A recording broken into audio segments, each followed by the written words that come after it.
The OSET 20 ships in the box with some assembly required. The handlebars, front wheel, front mudguard, rear plastic, number plate and potentially the batteries need to be installed prior to first use. All information is included in the owner's manual, but this video is aimed to assist in the assembly process. After fitting the handlebars and front number plate, the next job is to install the front mudguard. This goes on the fork bracket with the supplied Allen bolts. Next is installing the front wheel. The bike ships with the wheel off and the axle in the forks. The axle nut has a reverse thread, so clockwise to loosen and remove.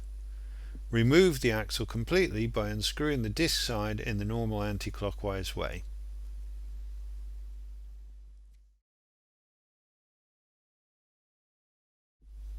Remove the small plastic spacer, keeping the disc pads apart. The wheel spacers are packaged separately. Look closely and you'll see one is longer than the other. The longer spacer goes on the disc side. Press the spacers home. It's a good idea to add a bit of waterproof grease to the threads of the axle at this point. Place the disc guard washer on the axle and install, leaving about 2 inches out. This gives enough room to slip the disc guard into place. Once in position, push the axle in and screw tight. Install the nut on the other side, remembering it's a reverse thread.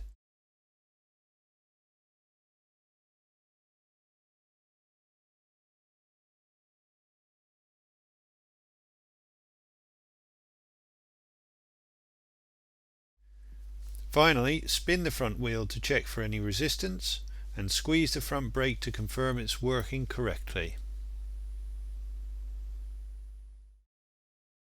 If your batteries are not installed, please follow this procedure.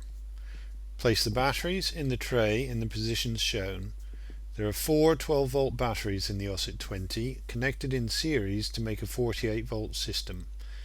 The batteries must connect to each other in the correct way in order to function as intended.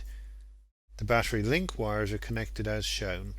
Please refer to the owner's manual for a diagram if needed.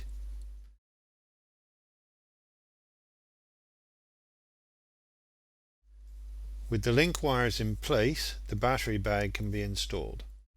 After the positive and negative leads are connected, red to red, black to black on the remaining 2 terminals, the battery bag can be closed.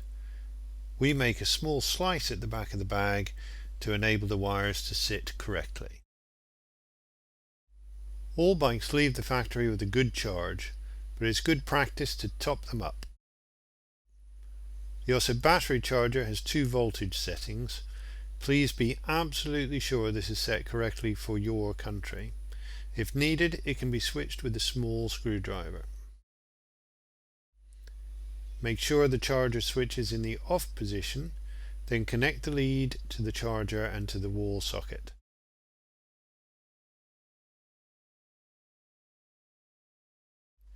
Next, plug the charger connector to the bike's charge port, then tighten the lock ring in a clockwise direction. When ready, switch the charger on. The bike is fully charged when the light goes green. Never leave the charger on for longer than 4 hours. Once charged, your OSET is ready to run. It's very important that you read the user manual completely and vital that the bike is set up correctly. Please see our other videos on bike setup and battery care before riding. Never allow your child to change the settings. This bike has a wide range of performance and needs to be set up by the responsible adult.